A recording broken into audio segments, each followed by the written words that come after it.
Let's see this question. The question is given as a total charge Q is broken into two parts, Q1 and Q2, and they are placed at a distance r from each other. The maximum force of repulsion between them will occur. तो हमारे पास जो question given है, question is given as कि दो charges हैं जिनका total charge हमारे पास Q है, यानी कि उसको हमने दो पार्ट्स में डिवाइड कर दिया है, एक हमने Q1 और एक हमने Q2, और उनको हमने कितने सेपरेशन पे रखा है, R पे रखा है। तो हमें Q1 और Q2 की वैल्यू इस तरह से निकालनी है कि सो दैट कि इनके बीच का जो फोर्स हो वो मैक्सिमम हो। अब देखो, हमको याद होगा बचपन में जब हमने बेसिक मैथमेटिक्स पढ़ी थी, जहाँ पे हमने डिफरेंशिएशन इंटीग्रेशन पढ़े थे, तो वहाँ पे डिफरेंशिएशन में एक छोटा सा टॉपिक था maximum minima.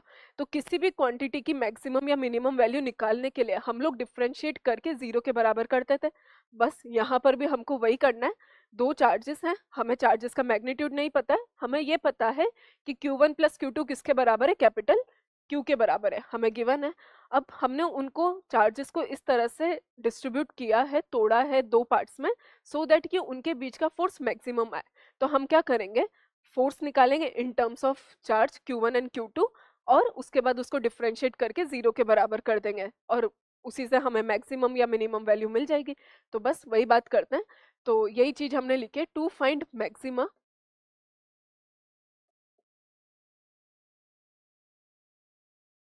D F by D Q, क्योंकि हम चार्ज की वैल्यू निकाल रहे हैं, D F by D Q one should be equals to zero. हम ऐसे ही करते थे, तो बस यहाँ पर भी हम वही चीज करेंगे। तो देखो, मान लो कि मेरे पास कोई चार्ज था Q1, अगर मैंने एक को Q1 अज्यूम कर लिया तो दूसरा मेरे पास Q माइनस Q1 के बराबर होगा। ये हो गया एक चार्ज, ये हो गया दूसरा चार्ज, और इनके बीच का सेपरेशन कितना हो गया, R।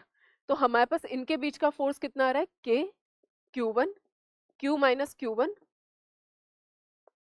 अपॉन में आर स्क्वायर। अब हमें किसकी वैल्यू निकालनी है, हमें Q1 की वैल्यू निकालनी है, तो उसी के रिस्पेक्ट में डिफरेंशिएट करेंगे, बिकॉज R तो हमारे पास क्या हो गया, फिक्स्ड क्वांटिटी हो गई है, वो थोड़ी ना हम वेरी कर रहे हैं। तो हमारे पास यहाँ पे D F by D Q1 should be equals to zero. तो यहाँ से डिफरेंशिएट करते हैं, D F by D Q1 कितना आ जाएगा, it is equals to K by R square, तो कॉन्स्टेंट है, उसको हम नहीं छेड़ेंगे। Q1 का डिफरेंशिएशन कितना हो जाएगा, 2x का डिफरेंशिएशन कितना होता है, 2। इसी तरह से Q1 वेरिएबल है, Q कांस्टेंट है, तो Q1 का डिफरेंशिएशन Q। फिर क्या लिखा हुआ है, Q1 स्क्वायर, तो इसका डिफरेंशिएशन कितना आ जाएगा, 2Q1, और इसको हमने बराबर कर दिया है जीरो के।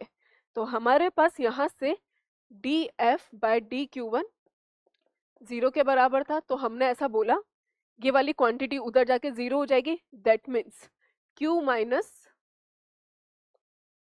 2Q1 is equal to zero. तो Q1 की वैल्यू कितनी आ गई है हमारे पास, Q बाय टू। अगर Q1 Q बाय टू है तो Q2 भी कितना हो जाएगा, Q बाय टू। तो आंसर क्या होना चाहिए हमारे पास, देखो Q by two, Q by two, option number D is the correct answer. Thank you.